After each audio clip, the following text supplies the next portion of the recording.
What is a Jaeger? A Jaeger is the pinnacle of human invention. When the monsters came, we did not wait for heroes to fall from the sky and save us. We saved ourselves. Innovation is our superpower. What is a Jaeger? It's you, times 1,000. Tall as a mountain, with a beating heart that burns as bright as the sun.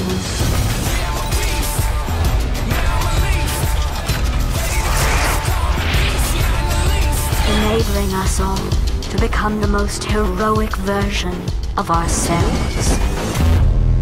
Join the Jaeger uprising.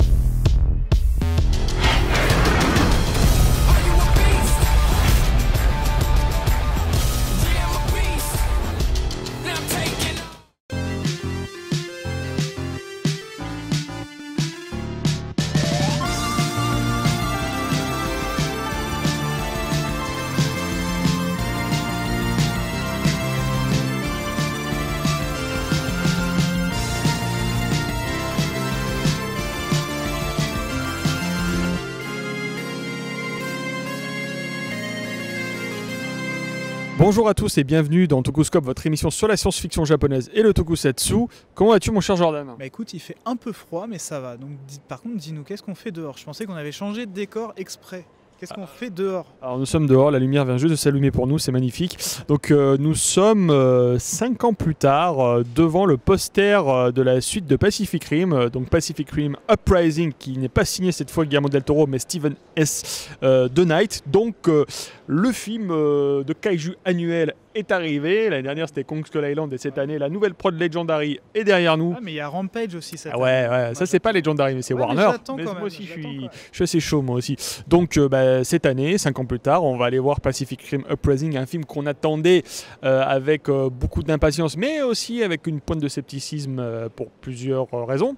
Ouais. Donc, mais moi je l'attendais quand même. Toi t'étais chaud toi. Ouais. Toi t'étais chaud. Bon bah écoutez, en fait ce qu'on va faire c'est qu'on va aller voir le film. Cependant, pour pas vous gâcher le... Tu vas aller voir le film. Oui, toi tu l'as vu 2 fois, toi t'es chaud. Toi, ça fait... toi tu l'as vu 2 fois mais en moins de 48 heures. Bon bref, ce mec est fou. Et donc on va aller voir le film, on vous fera la critique en 2 temps. Donc qu'est-ce qu'on peut dire là on y va, là on va y aller parce que là on se peine les fesses, donc on va aller voir les kaiju. Juste comme d'habitude, critique avec et sans spoiler, avec une petite séparation au milieu. Les choses seront bien faites pour que vous puissiez quitter la vidéo. Donc voilà, là on va aller voir le film et on en reparle juste après. Allez, c'est parti. Advance and fire everything you've got!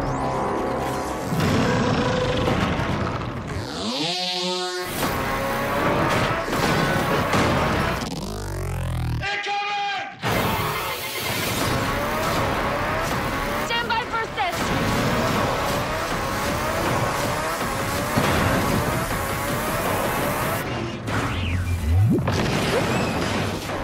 Rated PG-13. Donc ça y est, on a vu, on a revu et toi tu as vu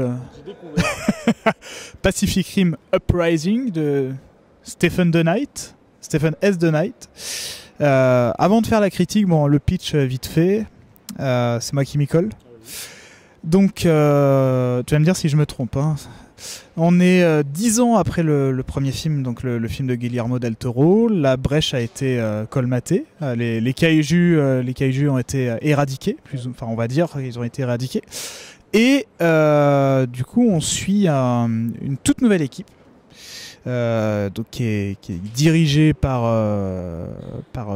Jake Pentecost, donc le fils de Idris Elba. Qui revient dans le monde des Jaegers suite à un incident quelconque et qui va donc gérer une équipe de cadets. Voilà. Une crise sanitaire. Face à l'arrivée d'une nouvelle menace visiblement aidée par quelques individus renégats, on va dire. Donc voilà, ça va être le prétexte pour monter une nouvelle équipe et redéfendre le monde de l'attaque des kaiju qui viennent de revenir. Donc tiens, je te laisse la parole. Alors, juste pour recontextualiser le film, un petit peu d'histoire de production. Hein. Donc, on est en 2013 et le film de Guillermo del Toro, Pacific Rim, vient de sortir, donc budgété à 190 millions de dollars. Comment dire, c'est pas vraiment un succès aux États-Unis. Le film fait à peu près 100 millions de dollars de recettes, ce qui est pas BZF quand on y pense. Donc, c'est l'époque où Legendary est encore en association avec Warner Bros. Hein, faut le préciser. Mais le film est repêché par la Chine, puisque ça cartonne là-bas. Le film fait plus de 200 millions de dollars de recettes en Chine. Et donc, malgré tout, Legendary veut lancer une suite. Et au final, on était à presque 400 millions. 400 millions de dollars, effectivement, à l'international. Donc, Del Toro est rattaché au projet, toujours. Mais entre-temps, il doit réaliser Crimson Peak. Enfin, il veut réaliser Crimson Peak, toujours pour Legendary. Et donc le projet Pacific Rim 2, à l'époque Pacific Rim Maelstrom, se développe à l'époque où il sort Crimson Peak en fait. Et il développe la première version du script avec Zach Penn à l'époque. Et l'idée c'était de faire un film où les mechas, les Jaeger auraient des composants de kaiju et les kaiju auraient des composants de Jaeger, donc il fallait faire une espèce de version encore plus upscalée du premier, mais avec un mélange des deux espèces. Ce qui se passe, c'est que Del Toro, on lui fait une offre qu'il ne peut pas refuser, donc on lui propose de réaliser La Forme de l'eau. Donc à l'époque, Crimson Peak c'était aussi bien vautré au box-office, donc il avait envie de faire un petit film, de se ressourcer littéralement. Donc avec Crimson Peak. Et chez Legendary, il se passe aussi des changements, puisqu'entre-temps, ils se sont ligués avec Universal. Et surtout, c'est à l'époque où ils se font racheter par la Chine. Et se font racheter par le... Voilà. Qui rentrent en jeu. En fait, ils se sont fait racheter par la société Wanda, hein, qui est une grosse multinationale. Et donc là, Del Toro, il doit débarquer du projet parce que Legendary veut absolument faire le film maintenant et tout de suite, quoi. Donc, enter Stephen DeKnight. Donc Stephen DeKnight qui à l'époque jouit d'une réputation de showrunner de télévision. Il a bossé notamment sur Buffy, mais c'est lui qui était le showrunner de Spartacus, la série produite par Sam Raimi, je crois. Et de la saison 1 de Daredevil, la série Netflix. Donc le script passe par plusieurs révisions. Le budget est revu à la baisse par rapport au premier film. On passe de 190 millions à 150 millions. Ce n'est plus ILM, Industrial Light and Magic, qui se charge des effets visuels, mais double négative, donc c'est une autre société. Del Toro reste quand même à l'arrière-boutique, j'ai envie de dire, en tant que producteur, mais bon, on va dire que c'est plus là pour la forme. C'est plus un tampon d'approval, quoi, on va dire. Voilà, à la base, le script devait être une suite vraiment du premier, c'est-à-dire que Charlie Hunnam devait revenir. Le personnage donc de Riley Beckett devait revenir et au final, comment il s'appelle, Charlie Hunnam est parti faire le remake du film Papillon, le remake du film de Schaffner. Et là arrive John Boyega, qui était fan du premier Pacific Rim, et il a dit je veux bien faire la suite. Donc ils ont réécrit le film autour de son personnage, donc ils ont inventé ce personnage de Jake Pentecost. Et en plus le monsieur, merci Star Wars, jouit d'une fonction de producteur en plus sur le film. Donc on va dire qu'il a pissé sur la franchise, le mec, il a récupéré, il en a fait sa franchise. Donc que vaut le film? Sans spoiler. Sans spoiler, le premier Pacific Rim, c'est quand même... C'était un blockbuster fabuleux, mais c'était un film globalement assez cliché dans son déroulé, mais qui est assez stéréotypé au niveau des personnages, mais qui était un beau film parce que c'était un vrai film d'ambiance, de mise en scène, de texture, de générosité, de travail aussi sur l'imperfection de l'image, sur les couleurs. Il y avait un vrai univers qui était exposé et surtout ça ne te tenait pas par la main. C'est-à-dire que Del Toro balançait tout le contexte de son univers en 10 minutes de film. Et ensuite, on partait dans l'intrigue qui intéressait nos personnages. C'était ça aussi qui était vraiment intéressant. Et surtout, il ne se mettait pas dans une zone de confort quand il s'agissait de mettre en scène les combats des kaiju et des Jaeger. C'est-à-dire qu'on jouait sur l'imperfection, on jouait sur l'immersion, on te mettait au cœur des combats, on ne te laissait pas à l'extérieur. Des fois, on mettait beaucoup de tâches d'imperfection sur l'image. On était dans un univers rouillé, fatigué, on était dans une situation d'urgence, on était dans une situation à la fin du programme Jaeger où finalement il y avait presque peu de robots et il y avait beaucoup de kaiju. Donc ça marchait, je trouve, dans le contexte du film. Là, je trouve qu'on relance un truc. C'est comme si on redémarrait une saga. C'est quasiment un reboot, un requel. Et le film prend bien soin de te dire fuck you au premier film à plusieurs occasions. c'est un univers qui est complètement différent. Visuellement, déjà c'est tourné en scope, c'est plus en 1.85, donc vraiment l'appréhension de l'espace est plus du tout la même. Les designs sont plus les mêmes, c'est des designs beaucoup plus fins, beaucoup plus effilés pour les Jaeger, alors que c'est des designs quand même beaucoup plus colorés là cette fois-ci pour les kaiju, avec vous voyez dans le trailer des histoires de fusion, différents modèles d'échelle, etc. Pour moi, j'ai trouvé que ce film était extrêmement décevant parce que c'est juste un blockbuster. C'est juste un blockbuster. En soi, il peut ne pas être désagréable. Mais je trouvais qu'il y a un manque de cœur dans ce film. Il y a un manque d'émotion. Il y a tout ce que Del Toro avait embrassé dans les clichés dans son premier film. Il arrivait à les transcender avec tellement de choses, avec tellement de cœur, de générosité et un vrai amour pour le genre et une compréhension des codes du genre. Là, je me suis dit, les mecs, ils ont fait un film bleu, quoi. C'est un film bleuté, avec très peu de texture, avec toujours des tournées en champ contre champ, gros plans, avec un montage complètement chaotique. Des fois, ils font 5 plans pour une action toute simple, et c'est vraiment décevant. J'ai envie de dire que l'intérêt du film, il est dans les extraits qu'on a vus sur le web. C'est-à-dire que les quelques plans avec les longues prises d'effets spéciaux, avec les longs combats, mais après, c'est vraiment décevant, à tous les niveaux. Je m'attendais pas à avoir un grand film, mais je m'attendais pas à être déprimé en fait en sortant du film. Non, mais je déconne pas, hein, vraiment. Hein.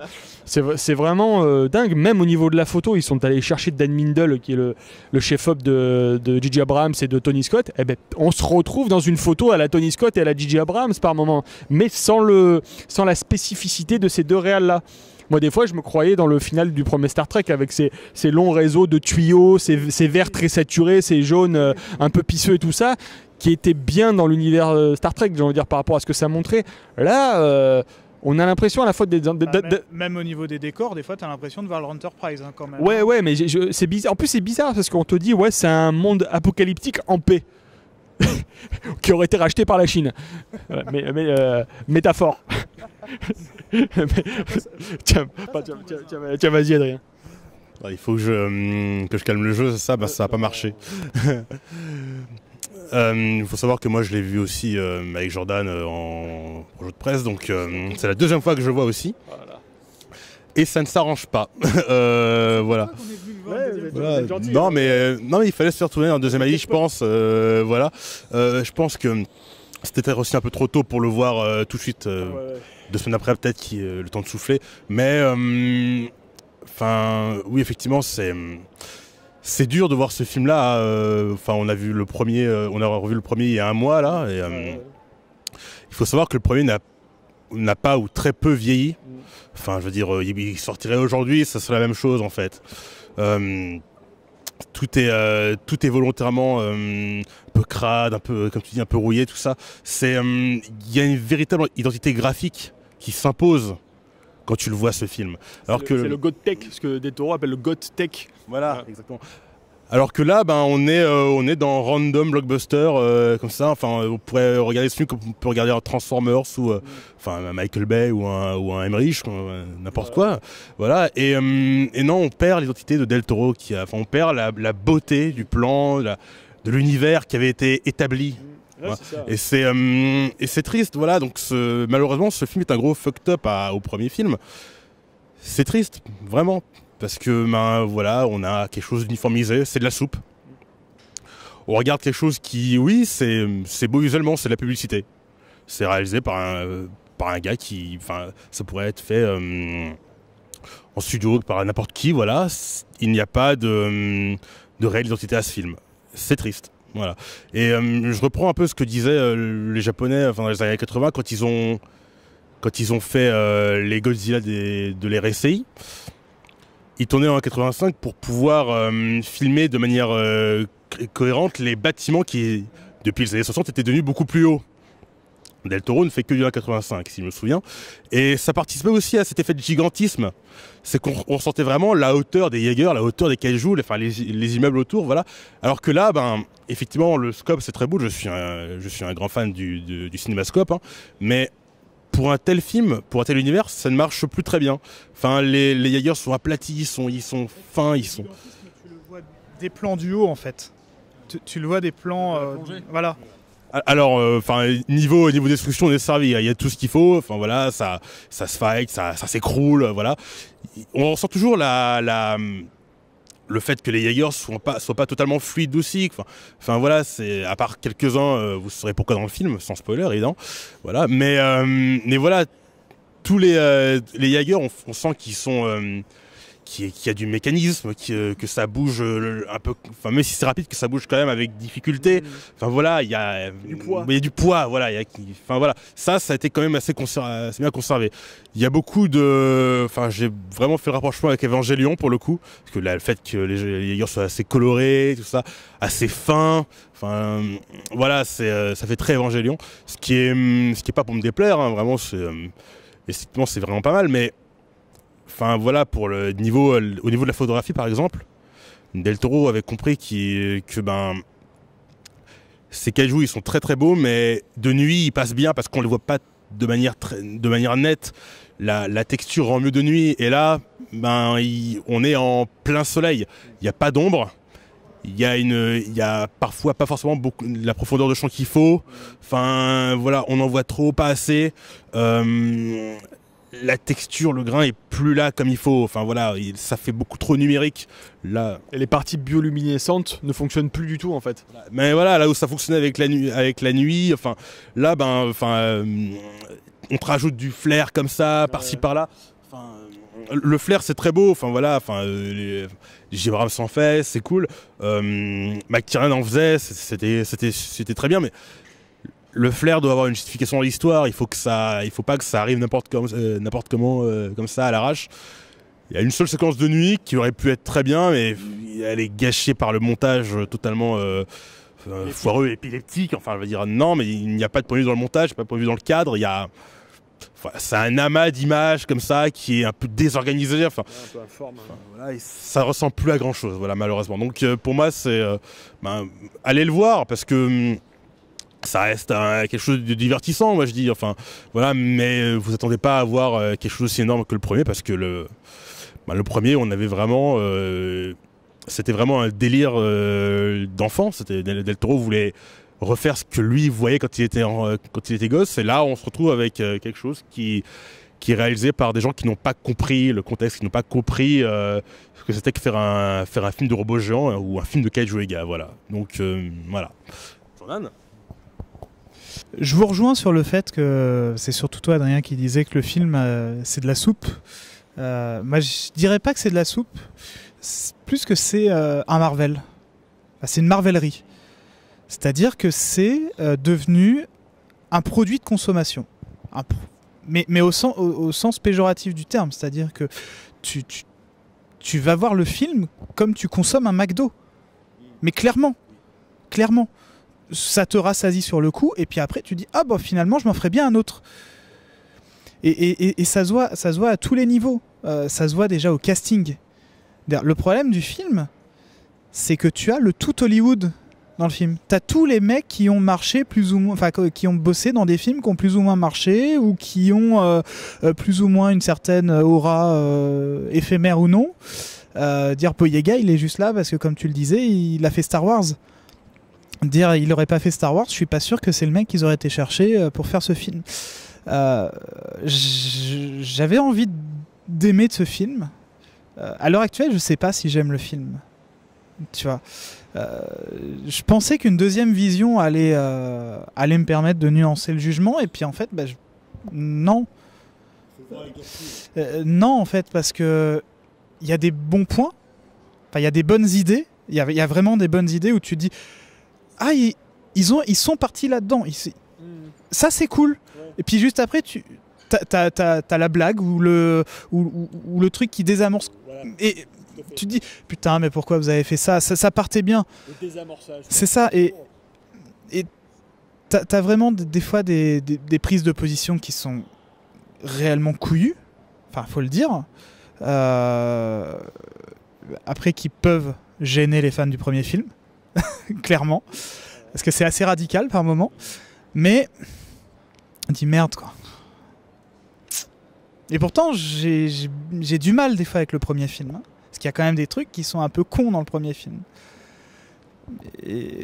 Non, en fait, je sais même pas. Je sais même pas. Très, très sincèrement, je sais pas en fait. Je sais pas ce que. Tu as le droit de pas savoir. Non, mais parce que c'est bête quoi. Le film, il est bête. Mais vraiment, vraiment, c'est que moi j'ai l'impression de voir n'importe quel blockbuster en fait. Il est pas fun. Bah, il est pas innocent, il est pas fun, il est con. Tu sais, je suis content d'avoir eu ma petite dose de destruction et tout ça, mais c'est tout. J'ai pas pris mon pied parce que c'était Pacific Rim Uprising. Et c'est con parce que, comme je le disais, des fois il y a des partis pris qui sont réellement intéressants, que je développerai plus dans les spoilers, mais dis, pourquoi vous n'avez pas gardé ce sérieux pendant tout le film ? Parce que des fois, tu as vraiment des idées qui sont intéressantes et surtout à mettre en parallèle avec la société actuelle. Donc, non, moi je suis, ouais, comme toi, je suis déprimé en fait. Je suis déprimé parce que j'ai pris un petit peu de plaisir à voir le film, notamment surtout l'arc final où tu as toute la destruction et tout. Mais je me dis, est-ce que ça méritait de passer 1h50 pour voir ça? Est-ce que ça méritait de me taper toute cette exposition un peu bancale? Ouais, non, tu vois, je te rejoins, je suis déprimé. Moi, j'aimerais juste... Vous savez, je parle un peu musique souvent dans l'émission. Et moi, il y a un truc qui m'a choqué, c'est de voir comment on a dégagé le compositeur. Comme ça. Enfin, moi, je suis surpris, en fait. C'est quasiment dès le début du projet, ils nous ont dit que c'est John Paesano qui va faire la musique. John Paesano, vite fait, pour résumer, c'est notamment le compositeur de Maze Runner, qui a fait la musique aussi de Mass Effect Andromeda, qui a fait la musique de Daredevil, de la série Netflix. Donc, quelqu'un qui déjà a travaillé avec Stephen The Knight. Enfin, pour moi, c'était logique qu'il récupère son musicien. Et apparemment, il avait même enregistré sa musique et tout. Enfin, tout était prêt. Ah ouais, apparemment, il avait... tout était fini. Et il y a 2 mois, peut-être, il y a 2 mois, on nous dit, finalement, c'est Lorne Balfe qui va faire la musique du film.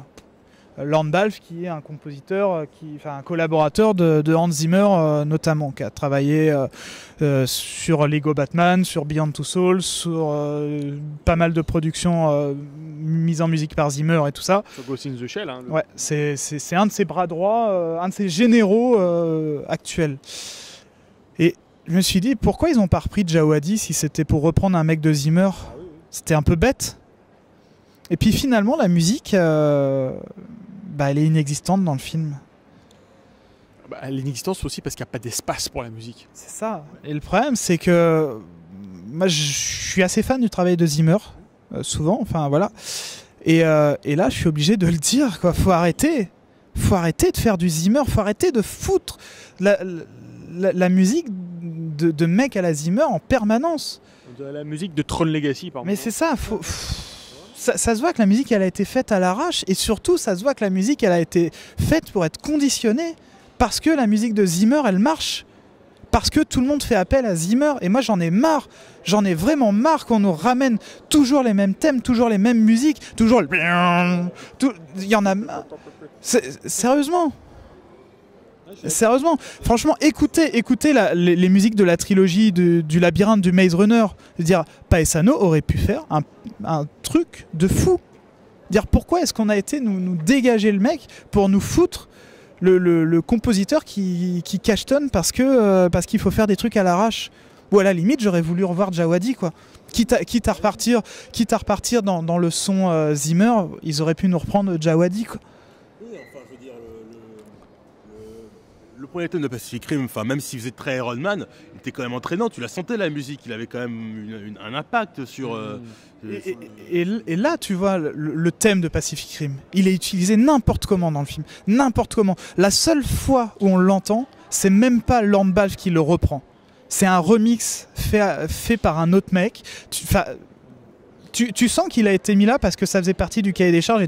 Il faut mettre le thème de... Alors que je suis sûr que Paesano, il se serait réapproprié le thème comme il aurait fallu, il aurait créé ses ambiances, il aurait créé tout ça. Et surtout que Pacific Rim permettait, même si on partait sur du synthé, ça permettait de faire des trucs de fou. Et là, à part 2-3 thèmes, je sais pas. Ouais, voilà. Du coup, est-ce qu'on passe tout de suite à la partie spoiler ?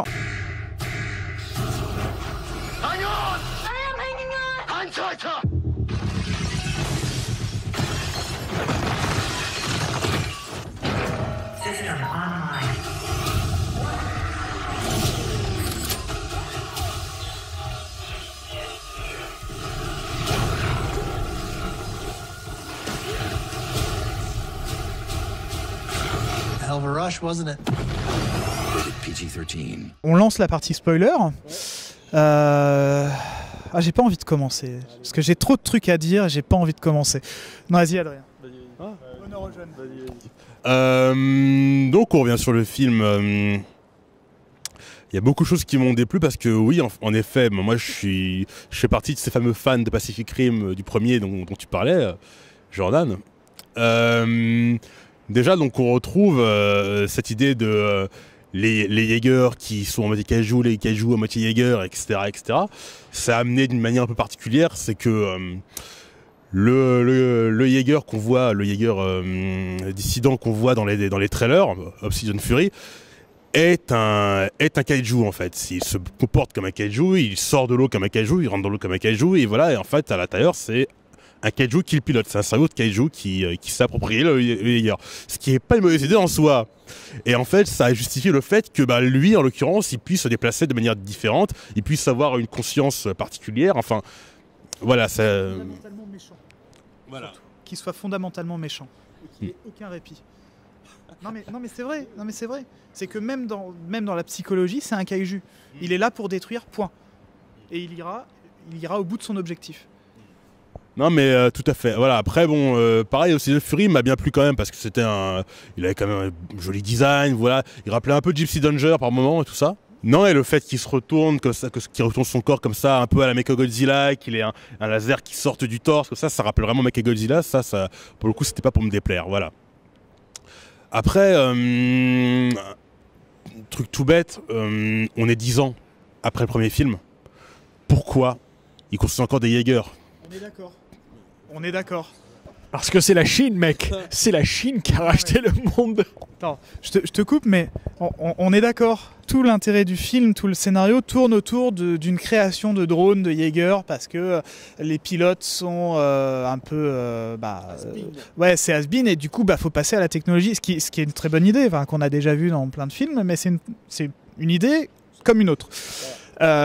Sauf que pourquoi est-ce qu'ils décident de créer des drones? Je veux dire, il n'y a pas de menace. Au pire, il y a quoi? Il y a 2-3 terroristes qui vont se faire sauter comme ça dans le métro ou des trucs comme ça. Est-ce que ça justifie de créer des drones? Non. Enfin, il n'y a pas besoin de créer une armée, surtout en vitesse, comme ça. Alors, ok, après Obsidian Fury, il arrive et il justifie ça. Ok, mais au moment où ils doivent signer le contrat, il n'y a aucun justificatif. Il n'y a aucun élément qui justifie que le projet drone sert à quelque chose. Donc je suis content que tu aies remarqué ça aussi. En fait, sur Twitter, j'avais vu quelqu'un qui dit que c'était un univers en friche, en fait. Et c'est complètement ça, c'est-à-dire c'est un univers où à la fois il y a de la désolation, mais il n'y a pas de menace. Mais il y a quand même des Jaegers. Et c'est un truc de fou. Non, mais le contexte du film ne marche pas. Normalement, les Jaegers, ils devraient être tous au placard. Est-ce qu'on les démonte? Qu'est-ce qu'on en fait? Ça devrait être ça, l'élément de contexte. Pourquoi est-ce qu'ils patrouillent dans la rue alors qu'il n'y a aucun danger, quoi? Oui, après, les idées des Jaegers policiers, là, le November Ajax, là, et en plus, il est super beau ce Jaeger bleu comme ça et tout. C'est cool, mais voilà, enfin, je veux dire, on n'est plus dans la situation d'urgence, on n'est plus dans la seule menace qui peut encore y avoir, qui est visible, c'est que des abrutis qui vivent dans les décombres créent des Jaegers avec des pièces usées. Enfin, je veux dire, ok, à la limite. Après, s'il y avait en l'occurrence des conflits. Bah oui. Tu crées pas une armée pour battre 2-3 mecs comme ça qui vont se créer un Jaeger. À la limite, t'en fous un ou deux encore en activité qui sera apte à les arrêter, comme c'est le cas de November Ajax, mais c'est tout. Non, ou alors tu fais des robots à échelle humaine. Tu fais pas des putains de robots qui font 100 mètres, qui sont incapables de bouger suffisamment vite pour appréhender des humains. La preuve au début du film. Avec la preuve au début du film, ouais, avec tout à fait, par exemple. Exactement. Et ce qui me rend fou, c'est que dans ce film, on nous explique que les Jaegers, ils sont censés protéger les humains. Et on voit des Jaegers patrouiller dans la ville alors qu'il n'y a aucune menace. Ils sont conscients du fait que quand même ils détruisent plus de villes en patrouillant. D'ailleurs, à la fin du film, il y a une grosse baston. Les Jaegers, ils arrivent et ils foutent des immeubles par terre pour choper un kaiju. Ils arrivent en faisant la pause, en faisant des slides sur le bitume, ils rebondissent sur des immeubles. À un moment donné, il y a le... Tortue Ninja. C'est Tortue Ninja. Ouais, à un moment, il y a le orange, là, comment il s'appelle, Saber Athena. Il arrive, il déploie ses 2 sabres et il fracasse 2 immeubles, mais c'est pas grave, c'est trop cool, quoi. C'est trop cool de fracasser les immeubles. Donc à un moment donné, ok, dans le premier film, il est arrivé avec son paquebot et il massacrait le kaiju. Mais bon, dans le contexte de l'histoire, ça marchait. Et il prenait soin justement d'éviter les ponts sur lesquels il marchait. Oui. Là, il s'en battent les couilles. Il rebondit sur les immeubles, il prend les immeubles. À un moment donné, il y a John Boyega qui essaie de choper un kaiju en pétant des immeubles et il dit « Putain, combien d'immeubles on va devoir lui balancer dessus ?» Et les mecs, ils se posent jamais la question de savoir s'il y a des civils ou dans les immeubles. Donc, c'est dingue, quoi. Alors là, je pars sur autre chose. On prend du plaisir à démonter le premier film, c'est-à-dire que Mako, elle crève. On réalise que le personnage de Charlie Day, donc Newt, il a des relations sexuelles avec un cerveau de kaiju. Le mec, il fait du mindfuck avec un cerveau de kaiju. Alors on savait qu'il était un peu fétichiste des kaiju dans le premier, mais là, carrément, il a une séquence de baise où il fuck avec un cerveau de kaiju avec du foreigner derrière, quoi. Là, tu vois, alors c'est pas possible. Et c'est une sacrée incohérence parce qu'on nous explique dans le premier qu'une fois sorti de la tête, de la tête du kaiju, les kaiju ont 2 cerveaux, si je me souviens, voilà. Une fois qu'il est sorti du corps du kaiju, le cerveau ne peut tenir que 15 minutes. Donc, et il est censé ne plus en avoir. Après à la fin du premier. Donc où est-ce qu'il le déniche? Enfin voilà. Donc on nous explique que soi-disant ils ont été créés sur Terre, des trucs comme ça et ça, mais c'est maladroit. Dans ce cas-là, tu crées un kaiju, tu crées pas un cerveau dégueulasse. Enfin je veux dire, ça n'a pas de sens en fait. C'est des grosses incohérences comme ça qui font que aussi que le premier, on s'en fout en fait. Et non. Et du coup, on apprend que Charlie Day, c'est le méchant du film. Voilà. C'est le méchant, quoi. Le mec, on dit, ouais, putain, Alors, d'abord, les extraterrestres, là, ceux qui vivent dans la dimension parallèle, on appelle ça les précurseurs. Maintenant, ça, c'est nouveau. Alors, en plus, au début, on voit des plans du premier film, histoire de recontextualiser pour ceux qui n'ont pas vu le film. Les 2 films sont tournés dans un format différent. Le premier était tourné en 85 et celui-là en cinémascope. Donc qu'est-ce que vous faites quand vous voulez réutiliser des plans du premier film? Vous reprenez les plans et vous zoomez dedans, un zoom bien dégueulasse pour les mettre. Donc on massacre littéralement le film de Del Toro dès le début. Non mais même, je veux dire, le travail sur la texture n'est plus là. Dans le premier film, on passait du temps à nous expliquer l'importance de la combinaison, du fait qu'ils doivent se mettre des espèces de pseudo connectiques dans le dos avec le casque. Le casque, pourquoi ils portent un casque? Parce que dans le casque, ils doivent diffuser un gel qui permet la connexion neuronale. Là, ils sont juste habillés comme Megaman. C'est tout. Ils sont habillés, ils ont le casque de Megaman. Le film prend vraiment singe des fois le premier film, c'est-à-dire on a le personnage de Amara, je crois qu'elle s'appelle. Elle-même, quand elle était petite, elle a été victime d'un trauma existentiel. Ses parents ont été tués par le kaiju, comme Mako. D'ailleurs, ils ont pris une gamine quand on la voit petite, elle ne ressemble pas du tout, mais c'est pas grave. D'ailleurs, le kaiju qui attaque durant cette scène est très beau. C'est Pulgazari à voilà. 4 pattes. C'est Pulgazari à 4 pattes. Exactement. Et on nous refait la scène du trauma existentiel et tout. La gamine, elle voit le kaiju de très près, donc du coup, elle veut massacrer les kaijus.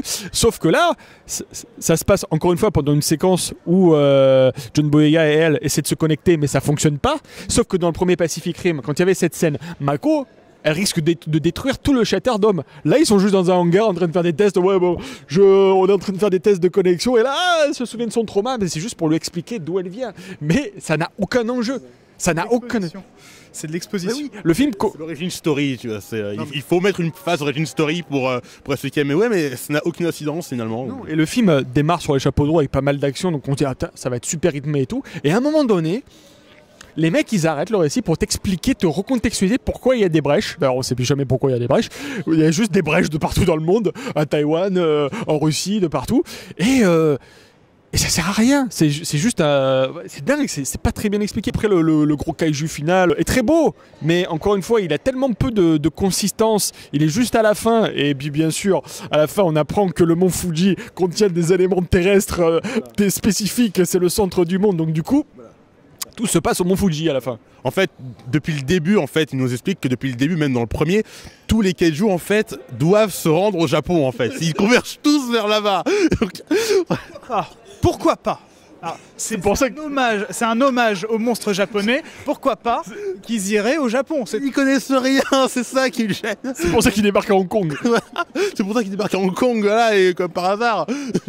Non, mais moi je me dois de recentrer le débat, je me dois de nuancer vos propos haineux. Il y a quand même des bons points dans le film. Moi, le fait de faire Charlie Day un méchant alors que tu n'y t'y attends pas, mais je trouve ça génial. Je veux dire, pendant tout le film, on nous stéréotype le fait que ce serait peut-être la chinoise qui en fait que ça serait Chao Industries qui en fait générerait ça pour en fait valider son projet en urgence et dominer le monde avec des prototypes de Kaiju Jaeger. Et au final, à la dernière seconde, on nous dit ah bah non, en fait la chinoise elle est gentille et en fait c'est le geek qui est méchant. Ça peut être justifié par un élément du premier film. Par contre, en revoyant le premier film, lui, il est le seul sur les 2 scientifiques à dériver 2 fois avec le kaiju. Et du coup, à partir de là, et surtout en partant du principe que c'est un kaiju groupie, comme ils disent dans le premier film, un fan de kaiju, tu peux justifier ça par le fait que il n'a fait que ça. C'est-à-dire que c'est en fait un junkie qui vit de son addiction. Vraiment, ce que j'aime dans le film et qui est malheureusement très mal exploité, c'est le fait que tout fonctionne sur les apparences. Dire le gentil geek qui du coup se révèle être le méchant, le fait que la chinoise qui est un peu traitée comme une garce envers ses employés, tout ça, bah en fait, elle est peut-être pas si méchante que ça. Le fait que les Jaegers qu'on pense être des gentils, bah finalement ils peuvent être aussi des méchants. Tout fonctionne sur ce jeu d'apparence. Le fait qu'on a un Pentecost et qu'en fait, il en a rien à faire de l'héritage familial. Tu vois, tout fonctionne sur l'apparence. Et c'est dommage parce que ça aurait pu être bien traité. Par moment, c'est bien traité. Et puis juste après, tu as une séquence qui désamorce tout ça. Et alors, la profession de foi est dans un plan du film où un des Jaegers fait... Non, mais tu vois... On en revient au fait que c'est dommage. C'est dommage parce qu'il y avait un vivier à exploiter, il y avait une mythologie à exploiter et qui n'est pas exploitée. Et ça, c'est dommage. Par contre, point positif, je t'en parlais à la fin du film, des fois j'avais l'impression de voir certaines planches du comics Big Guy de Frank Miller. Ouais, Rusty et Big Guy à la fin. Notamment quand il y a le gros kaiju qui arrive en plein milieu de Tokyo, c'est exactement ce qu'on retrouve dans ce comics-là. Donc, c'est un détail parmi d'autres, mais j'ai trouvé sympa, tu vois.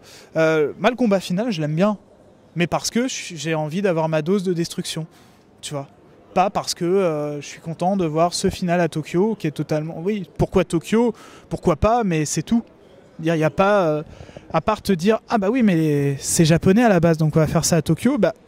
C'est tout. Voilà. Je pense pas qu'on le voit d'aussi grand, le mont Fuji à Tokyo. Ouais, non, et puis même si Tokyo, ça ressemble pas vraiment à voilà, ça. Je veux dire, je sais pas où ils sont. Ça se passe dans le futur, hein, faut pas oublier. Alors, apparemment, c'est un genre de Néo-Tokyo, d'après ce que j'ai vu marqué. Enfin, voilà, donc oui, il est possible qu'il soit un peu rapproché du mont Fuji, mais... Voilà. Ce que ça manque dans le film, c'est de fusion de Jaeger. Oui. À la fin du film, je me suis dit... Oh, ils vont battre le méga kaiju en faisant un méga Jaeger. Surtout qu'ils sont colorés en plus, donc tu peux te dire que voilà, enfin, ils vont faire un Voltron quoi. Voilà, exactement. Et puis non, on te refait la fin du premier film avec l'impact. Et avec moins de texture en fait. Oui.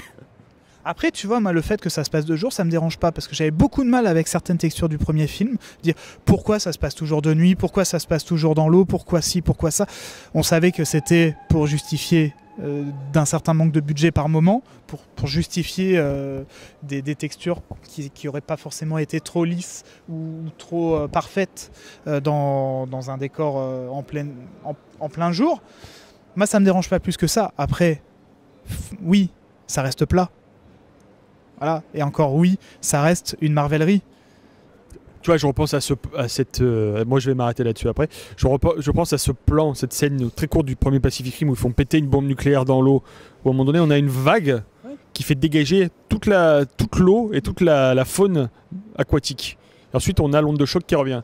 Il n'y a pas une idée à la hauteur de ça dans ce film. Il n'y a pas une idée qui vaut la moitié de cette idée-là. à part du positionnement de caméra sympa, il n'y a aucune idée qui puisse optimiser l'immersion. Et rien n'est jouissif. Quand vous voyez l'épée dans le premier film qui arrive, c'est un moment badass, il y a une pause, il y a un côté vachement fun de voir, putain, l'épée elle arrive, schlaf. Là, ouais, l'épée elle arrive, schlam, voilà, il y a l'épée, c'est cool, ben voilà, il n'y a jamais de récompense dans la jouissance dans le film. Tout est chaotique, bordélique, et ça me saoule. Et pourtant, c'est con parce que tu as des bons points. Le Obsidian Fury, par exemple. Bah, moi, Passer le design et l'attitude, il y a. Voilà. Moi, c'est un perso que j'aime beaucoup, mais c'est tout. Ouais. Voilà. Est-ce qu'on parle de la scène post-générique? Enfin, scène post-générique, vite fait. Hein. Très générique en fait. Hein. Elle est très post-générique en fait. Elle est juste post-titre. Mais- Alors, par contre, c'est quoi ce montage de merde à la fin? Dire, ils sont en action, t'as le logo, tu sais pas pourquoi, t'as même pas de ce qu'ils appellent aux États-Unis, ce qu'ils appellent le fameux coda, tu vois, le petit moment sympa qui te fait finir le film. Là, ça se finit. Ok, ben voilà, on a fini, on a battu le caju. T'as une bataille de boules de neige. Et ils sont, on a gagné, youpi. Ils sont... Tu n'as pas de fin. Concrètement, t'as pas de fin. Bah, le film s'arrête. Le film s'arrête. On te fout le titre du film. D'ailleurs, pourquoi ils l'ont pas foutu au début du film? C'est totalement débile. Bon, c'est la tendance en ce moment. Ils aiment bien foutre les titres à la fin. Tu fous pas le film en plein tu fous pas le titre en plein milieu du film. Le film est même pas fini. Tu fous pas le titre en plein milieu du film pour te mettre une ultime scène qui sert strictement à rien, si ce n'est amener un troisième film. Surtout que le premier film de Del Toro, qui a amené d'ailleurs le titre au bout d'un quart d'heure du film, je précise, se terminait. Il y avait une fin. Donc on allait au bout du voyage. Là, on te fait un gros teasing encore d'1h50, on te dit non mais dans le troisième, on ira dans l'espace. Voilà. Et là, tu fais fuck you, Indépendance Day, Résurgence, quoi. Et pourquoi? Parce qu'on utilise la recette qui fonctionne actuellement. Voilà. C'est un blockbuster à la Marvel, et encore une fois, c'est un blockbuster digéré avant même qu'il soit fini. Comme le Dark Universe d'Universal, hein, qui s'est planté. Bon, ça, c'est un autre débat. Universal, ils ont du mal, hein, ils rament un peu, enfin parce que, bon, on verra pour leur Jurassic World 2 là, mais ça a marché. Oui, ça a marché, mais leur univers, ça se plante, ça, alors, je sais pas s'il va marcher ou pas. Ça a l'air bien parti, il y avait quand même des gens dans la salle aujourd'hui, mais la salle était pas pleine. Hein. Non, la salle n'était pas pleine, mais bon, voilà, Et ce que je trouve encore plus dommage, c'est quand tu sais que dans 2 mois, t'as Rampage qui va sortir, où là on sait de quoi on parle, c'est-à-dire un jeu un peu à la con des années 80, qui a l'air beaucoup plus ambitieux que ça. Sérieusement, quand tu regardes les plans de la bande-annonce où tu vois certains, j'ai pas envie de dire certains kaijus, mais au moins certains monstres qui sortent notamment de l'eau ou des trucs comme ça, tu dis ah, là il y a peut-être des trucs sympas.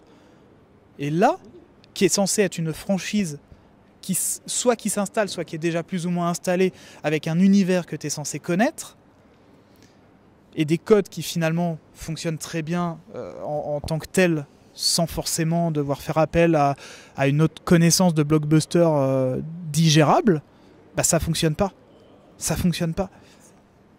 Bon allez, écoutez, on va rester là-dessus. On a quand même beaucoup parlé déjà, peut-être même trop pour ce film qui en mérite pas autant. Dites-nous vos avis dans les commentaires. Voilà, merci, Tokuscope à 5 ans déjà, c'est fou. Joyeux anniversaire, bravo. Anniversaire, joyeux anniversaire. On a besoin de passer à autre chose, donc en tout cas, prenez soin de vous. Transmutez-vous.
Bonjour à tous, je suis Chibre Godzilla.